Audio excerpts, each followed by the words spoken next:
Bonjour, nous sommes le vendredi 9 avril. Je suis à la police municipale, comme vous le voyez, parce que sont déployés maintenant la totalité des écrans, des caméras que nous avons mis sur la ville. Alors il y a bien sûr les caméras de la butte Monceau depuis déjà quelques temps, mais désormais sont actives des caméras autour de la gare, avenue Franklin Roosevelt, aux entrées et aux sorties de ville. Ce sont des caméras de haut niveau de technologie.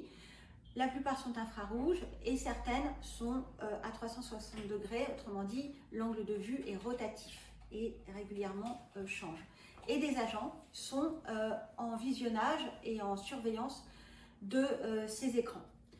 Il n'y a pas d'enregistrement, évidemment, comme vous le savez, c'est la loi sur la sécurité des données individuelles qui l'impose et c'est d'ailleurs très très bien. Néanmoins, c'est un outil extrêmement efficace. Je pense que ça sera déterminant dans la politique de sécurité que nous menons actuellement. Je voulais aussi vous parler du conseil municipal qui s'est déroulé mardi soir.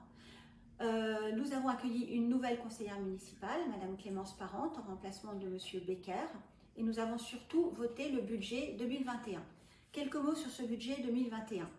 Avant tout, de nouveau, pas d'augmentation des taux d'impôt. Ensuite, si tout se passe normalement, nous n'aurons pas non plus à emprunter cette année. Nous préférons continuer à nous désendetter et garder notre capacité d'emprunt pour les très grands chantiers qui nous attendront à partir de 2022. Ça n'est pas pour autant que nous n'allons rien faire. Nous avons voté presque 8 millions de travaux d'investissement et d'équipement, tournés vers, avant tout, l'amélioration de votre cadre de vie. Ça passera par le démarrage des travaux de requalification du quartier de la rue du Rocher, de l'allée du Rocher, de la rue du Haut-Avon. Ça passera également par la transformation du Val du Moulin en parc d'agrément. Ça passera également par l'amélioration, la création d'un petit city-stade, de la plaine, du terrain extérieur du centre de loisirs pour nos enfants. Ça passera aussi par la poursuite d'un niveau important d'équipement et d'investissement dans nos écoles, puisque c'est un demi-million d'euros que nous allons consacrer en 2021, de nouveau, à l'entretien, à l'équipement des écoles. Sur le plan culturel, la poursuite et la fin des travaux de la médiathèque.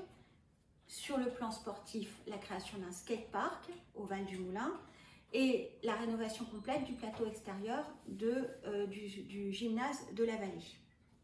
Mais surtout, en plus de tous ces investissements qui, eux, seront sur l'année 2021, le budget 2021 est un budget de préparation parce que nous avons prévu aussi de financer des études pour 2 chantiers majeurs, celui de la rénovation, réorganisation, isolation thermique de la maison dans la vallée, qui commencera donc en 2022 ou fin 2021, et puis également celui de la reconstruction totale, de l'école de la rue de Bellevue, de la maternelle Bellevue. Ces 2 gros chantiers, ce sont les études qui sont financées pour pouvoir démarrer le plus vite possible ensuite en 2022. Voilà ce que je pouvais vous dire d'essentiel sur le budget, mais je reviendrai plus en détail sans doute dans les semaines qui viennent sur ce point. Et je vous souhaite une bonne semaine.